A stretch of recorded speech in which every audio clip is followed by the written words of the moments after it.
The twin suns of Zelrian cast long silver shadows across the crystalline towers of the royal spire, their glow reflecting off the polished obsidian floor where Princess Elira stood alone.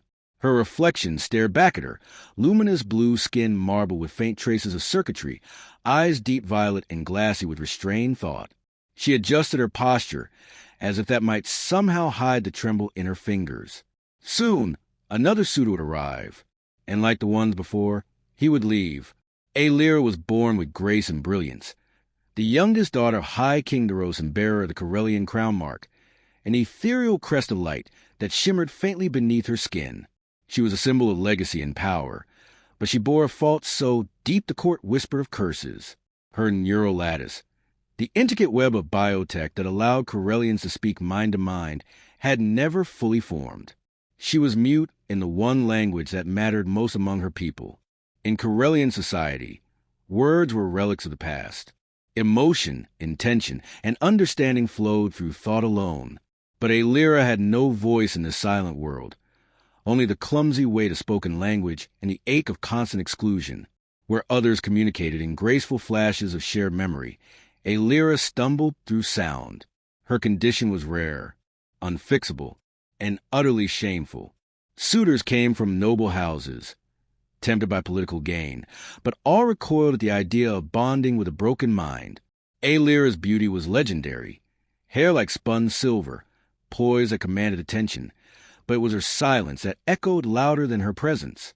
Each rejection chipped a little more from the fragile hope her heart dared to cradle. Her father, Daros, never spoke of it.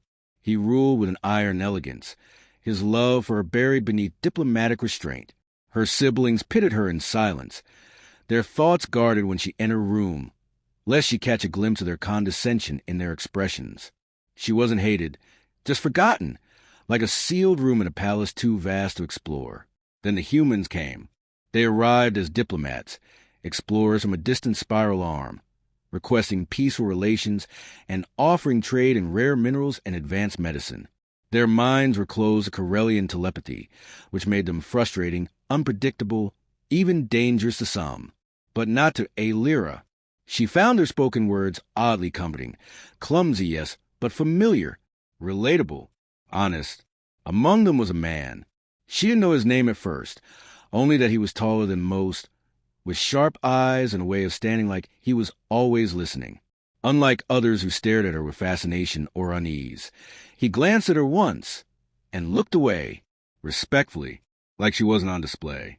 They passed each other in the garden that day, surrounded by blood-leaf trees and the quiet hum of crystalline wind chimes. She had been walking alone, lost in her usual cloud of rehearsed dignity and silent regret, when she felt his presence before she saw him. He paused as they crossed paths, inclined his head slightly, and said, just loud enough for her to hear, "It's beautiful here. Peaceful." No one spoke to her like that. No formality, no pretense. Just a simple observation. She had stared at him a moment too long, unsure she should respond. But she did. "It is," she replied, and when he smiled, just a flicker of something warm and real, it stayed with her long after he was gone. That night, she sat in her chambers and replayed the moment over and over, not because it was extraordinary, but because it was so ordinary. A kindness that asked nothing in return. She didn't know his name, his rank, or why he'd chosen to acknowledge her, but something stirred in her. Not hope. She didn't trust that feeling anymore. It was quieter than hope. A pulse. A question. In the following days, she noticed him more. Always quiet. Always watching from the edges of grand diplomatic ceremonies or formal banquets. He never approached her directly, but sometimes she'd feel his eyes on her in the moments when everyone else looked away. Once, she caught him glancing toward her as she struggled through a forced conversation with a noble from the house of Torin. Their exchange had been painful, shallow, but the man's gaze had steadied her, like an anchor just out of reach. She learned his name from one of the translators, Ethan Dorn, a commander, human military background, now reassigned to diplomatic affairs. He had lost a brother in a terraforming accident on a colony world. She didn't know why that mattered, but it made his presence more human, more fallible, more like her. When she asked the Palace AI for a record of service, She expected a wall of data and cold facts. Instead, she found a history of defiance, empathy, and stubborn conviction. Ethan Dorn had disobeyed orders to protect civilians. He had spoken up in meetings where his opinion wasn't wanted. He had chosen people over protocol. The more she read, the more she felt a resonance, an unspoken kinship between damaged souls. Still, it was ridiculous. He was a visitor, a moment, and she was a princess no one wanted. Until the night he requested an audience. Aelira had just returned from another failed council meeting. Discussions about political alliances and royal responsibilities that weighed like stone on her chest. Her attendants delivered the request with uncertain expressions, unsure if it was even appropriate, but she accepted it, against custom, against reason. Ethan arrived without armor, wearing only a simple dark uniform. He bowed slightly, not as a subject, but as a guest. His eyes met hers directly, and for once, she didn't feel small under their gaze. "I asked to speak with you," he said, "because I've never seen someone so alone in a room full of people. And I know what that feels like." It wasn't a declaration, not a confession, just truth. Aelira studied him in silence. Her heart beat faster, not with romance, but with recognition. Here, finally, was someone who didn't flinch at her difference, who didn't see a flaw, but a mirror. She didn't speak, didn't need to. Her expression said everything. And for the first time in her life, someone listened. To be continued. Ethan Dorn had never intended to stay on Zelrian longer than the treaty negotiations required. His orders were clear: observe, advise, and avoid interference. But nothing in his Earth-based training had prepared him for the princess of the Corellian Spire. He had seen her from a distance at first, a luminous figure who moved with a dancer's poise and carried silence like a crown. Others whispered about her condition, her isolation, her curse. But Ethan had never trusted whispers. The first time they spoke, he hadn't planned it. It had simply happened, as natural and unassuming as any human moment. But nothing on this planet was unassuming. Every gesture was weighed, every silence filled with subtext. So when Aelira answered him with that single breath-soft word, he understood the significance more than she could know. And he couldn't stop thinking about her afterward, not because of her title or beauty, but because of the aching loneliness she tried so hard to hide. Ethan began asking quiet questions, testing the boundaries of propriety. The other envoys laughed it off. "Don't waste your time," one of them warned. "She's untouchable," another added with a smirk. "Even her own kind won't have her." The cruelty lingered in the air longer than it should have. Ethan didn't respond. He only filed away one more detail in the complex puzzle that was Princess Aelira. Their second meeting was deliberate. He requested the audience through proper channels, not out of formality but to show respect. If she said no, he wouldn't push. But she didn't, and when the palace steward guided him through the translucent corridors to her private garden, Ethan felt the air shift, not from fear or awe, but from a strange anticipation he hadn't felt in years. She was waiting under a spiral tree, its violet leaves shimmering in the filtered sunlight. Her dress was simpler than her court attire, her expression unreadable but watchful. For a moment, he forgot where he was. "You came," she said softly. "I asked," he replied. "I wasn't sure you'd say yes." "I wasn't sure either." There was a pause. But unlike the suffocating silences of formal gatherings, this one was breathable, comfortable. She motioned for him to sit across from her. The marble bench was cool beneath him, and for a long while neither spoke. "I've been told I make people uncomfortable," she said finally. "You didn't make me uncomfortable," Ethan answered. "Everyone else just seems terrified of saying the wrong thing." She tilted her head, studying him. "And you're not?" "Terrified? Constantly. But that's never stopped me before." Aelira laughed, a brief, crystalline sound that startled them both. She covered her mouth instinctively, then dropped her hand slowly, like unlearning a habit. That moment cracked something open between them. Over the following days, he was invited again, sometimes to talk, sometimes just to be present. He never pressed, never expected. He learned how her neural lattice failed to interface with the telepathic grid, how she had to rely on physical speech that her people found clumsy. He listened as she spoke of rituals she could not take part in, memories she could not share. She told him about being alone in crowds, about the crushing expectations of royalty when no one expected you to succeed. In return, Ethan told her about Earth, about his brother who had died because a command delay cost seconds they didn't have. He spoke of guilt, of decisions that no longer made sense but still woke him at night. Lyra never interrupted. She didn't offer comfort. She just listened, and that was enough. Something unspoken began to take shape between them. Not desire in the usual sense, not courtship by any known tradition, but a mutual recognition. Two beings who saw one another clearly in a world built on pretense. One afternoon, as golden light flooded the spire's atrium, Ethan asked a question that haunted him since their first meeting. If your people won't choose you, and you don't choose them, would you ever choose someone outside it? Her breath caught, just briefly. Do you mean? I mean me? The silence that followed wasn't cold. It was weighty, sacred, like the air between 2 points of gravity about to collapse into one another. Her eyes held his, uncertain but not afraid. You would be condemned by both our worlds, she said. And if I said yes, I'd lose the little standing I have left. Maybe, Ethan said, but I'd rather be condemned for something real than accepted for something empty. She looked away, toward the high windows where sunlight refracted through ancient glass. He waited, knowing this wasn't a moment for persuasion. It was a moment for truth. I don't know if I can give you what you want, she whispered. I'm not asking for anything, he replied, just offering. That night, word of their meeting reached the royal advisors. The court stirred. Lyra's name passed through minds like a stain across silk, scandalous, shameful, defiant. The idea of a human suitor was unthinkable. The idea of that human, even more so. A summons arrived for Ethan by morning, a formal reprimand cloaked in diplomatic courtesy. He was to withdraw from all unofficial engagements, effective immediately. But the message didn't stop him. He stood again in the garden, alone this time, unsure she would come. She did. This time, she didn't speak at first. She walked past him, stood at the edge of the overlook, and let the wind tug strands of her hair loose from their braid. They're going to try to separate us, she said finally. They can try. She turned to him, and something hard and bright had taken root in her gaze. Then let them try.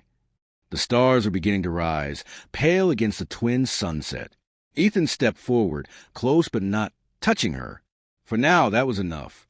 And somewhere in the distance, the first crack appeared in the wall that had kept her caged for a lifetime. The council chamber was colder than usual, as though the spire itself recoiled from the news. Lyra stood at the center of the obsidian floor, the silence around her pulsing with unspoken fury.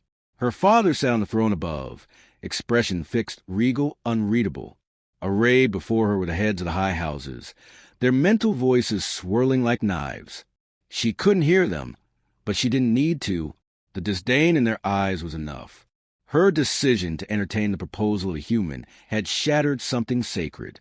Corellian customs were ancient, rooted in selective lineage and neurocompatibility. Ethan Dorn, though respected in his own circles, was not only genetically incompatible. He was human, alien, unbonded to the lattice of their world. To the council, this was not a personal affair. It was treason. She does this to shame us, one elder finally said aloud, breaking protocol, to flaunt her defect and drag our bloodline into extinction. Lyra didn't flinch. Not anymore. I made no declaration. I simply allowed a question to be asked.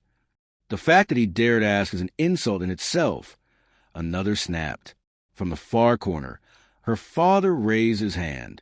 The room fell still. Lyra, he said, his voice heavy with the weight of his crown. Did you accept this human's request? She looked up at him, not as a daughter, but as a sovereign in her own right. I haven't answered yet. The room erupted. Telepathic murmurs clashed with verbal exclamations. Lyra stood firm, letting their rage pass over her like wind against stone. Her silence was no longer a weakness. It was her weapon. Ethan was not present. He had not been summoned. Instead, he remained confined to the diplomatic quarters, heavily guarded under pretense of protective custody. The message was clear. He would not be allowed to stand at her side. Later that evening, under the fading light of the twin moons, Aelira found him in the holding atrium. His uniform had been stripped of insignia, but his posture hadn't changed, upright, unbowed, calm. When she stepped into the room, he looked up with tired eyes that still warmed when they met hers. "They're going to exile you," she said. "They could try a few other things first," he replied. "But yes, that seems to be the direction we're heading. I should tell them you meant nothing to me." "But you won't." She shook her head, moved closer, and sat beside him. Her hand brushes briefly, a spark, small and alive. Neither of them had spoken of love. It felt too fragile a word, too easily broken. What existed between them was older than language, a stubborn alignment of two wandering stars. "I want to leave," she said softly. "Not just Aspire, not just this planet. All of it. I want to see what's out there. With you." Ethan studied her, as if trying to decide if it was hope or desperation speaking. But she was clear-eyed, steady. "You know they'll hunt you. Let them." The escape was simple in theory, impossible in practice. Aelira had no authority outside her name, and Ethan had no access to his own vessel. But within the Spire, there were those loyal to her, not to the crown, not to tradition, but to her. A young tech-born servant named Vesha disabled the surveillance in the southern corridor. An old pilot, once her tutor in orbital physics, agreed to activate an auxiliary shuttle under cover of an energy storm. It was reckless, unthinkable, but they made it to the launch bay, and that's where it went wrong. The shuttle was there, engine primed. Ethan moved to take the helm while Aelira entered the override code. The hangar doors were half open when the alarm screamed. Doors slammed shut. Dozens of armored guards spilled into the chamber, weapons raised. Behind them, calm as ever, stood her brother, Kalen. His eyes were as cold as the glacial cliffs of Netherian. "I gave you the chance to end this quietly," he said. "You've chosen spectacle." Aelira stepped in front of Ethan. "He didn't force me. You know that. That's the problem." He gave the signal. The guards advanced. They didn't strike, not immediately. But the intent was clear, submission or separation. Ethan moved to protect her. But before either could react, a pulse of light erupted from Aelira's skin. Not fire, not power. Something else. Her unstable neural lattice surged to life in a burst of raw thought. Not controlled, not elegant, but alive. It crashed into the minds of everyone present. Chaotic, emotional, untranslatable. Her fear, her fury, her longing, her choice. Guards staggered. One dropped his weapon. Another fell to his knees, sobbing without understanding why. Kalen took a step back, visibly shaken. The link had always been broken, but now it was unbound. Ethan stared, stunned, as her skin pulsed with residual light. She looked at him breathless, trembling. "It's not perfect," she said, "but it's mine." They didn't escape that night. Not fully.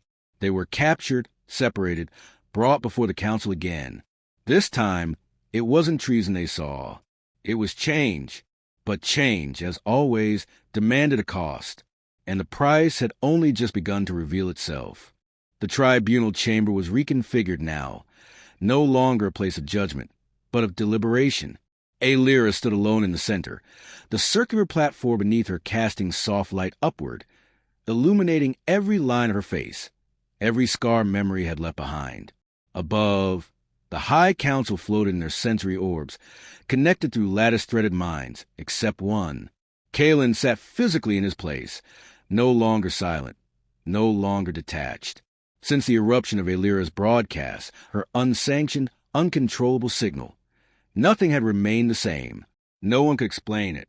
The scientists called a rupture an anomaly, a phenomenon, but it was something more primal. Aelira hadn't spoken in numbers or logic. She had spoken in truth, and somehow the broken threads of her mind had found a voice louder than the sum of their systems. It had reached them all. Now the council debated not her punishment, but her potential. Yet even now they hesitated. The outburst was unprecedented. One said, but unstable. It could threaten the entire network. She accessed a collective without permission. Another added. It sets a dangerous precedent. A disorder becomes a weapon. She made a choice. A younger voice argued, one of the few sympathetic to Alira. She refused to be erased. Kalen said nothing. His hands were clasped in front of him, his eyes unreadable. From the wings, Ethan watched. He hadn't been allowed to stand beside her, but his presence was permitted as a foreign observer. Alira hadn't looked his way once. She didn't need to. Everything between them was unspoken now. Buried deep in the moment, her lattice flared into sentience. At last, her father's voice filled the chamber. You claim the right of choice, Alira, but your choice endangers the foundation of our society. Why should we permit it to stand? She met his gaze evenly. Because I am of this society, and yet I have lived all my life as if I were not. If you cast me out now, you only confirm the lie you've nurtured, that I was never one of you to begin with. You were not cast out, Kalen said, his voice sharp for the first time. You were protected, sheltered from the consequences of failure. No, she replied. I was imprisoned by your fear. You never let me fail, because you never let me try. Kalen stood, descending the steps to join her on the platform. The others murmured, some telepathically, others aloud. No one interfered. He stopped 2 paces away, eyes narrowed. You risked our planet's sovereignty, our family's legacy. I risked only myself, she said. But you made it about all of you. That's always been a problem. He didn't strike her. He didn't raise his voice. But in his stillness, she saw something she hadn't seen in him before. Doubt. Alira, he said quietly, if we let this stand, others will follow. Others with less control, less understanding. Then teach them. Don't bury them. The chamber fell into silence again. This time, it wasn't from tension. It was consideration. Moments later, the elder counselor in the highest orb floated forward. You have shown potential. But potential without responsibility is chaos. You must prove you can sustain this connection without harm to the lattice, without harm to yourself. Until then, your rights to succession to alliance and outside bonding are suspended. Alira didn't react outwardly, but Ethan saw it. The smallest falter in her stance, a single heartbeat's worth of grief. And the human? Kalen asked. The elder turned. He remains under our observation. If the connection continues, he may serve as a tether for her, useful, if monitored, but he cannot leave. Ethan stepped forward then, finally speaking. You treat her like a threat, and me like a leash. The elder did not deny it. I didn't come here to start a revolution, Ethan said, voice steady. But I won't walk away from one either. You may remain, the elder said, but only as long as you do not interfere. I already have. The words hung in the air like stone. When the session ended, Alira and Ethan were permitted a final moment alone beneath the spiraling branches of the meditation tree. She looked at him, and for the first time since the garden, she allowed herself to rest against him. I thought they might let me go, she said. They did, Ethan replied, just not the way we wanted. She nodded. I'm not free, but I'm no longer invisible. You scared them. Good. They sat beneath the tree until the lights dimmed, until the stars beyond the spire grew bold enough to be seen through its crystal dome. Alira tilted her head toward them, her voice barely more than breath. Do you still want to leave? I want to stay, Ethan said. Not in the spire. With you. And that was how they began again, not as escapees or rebels, but as something stranger. Symbols, perhaps, or warnings. Or maybe just 2 people who had refused to believe that love was determined by neural patterns and political safety. Far above them, the lattice shimmered, no longer silent, no longer whole, but awakening.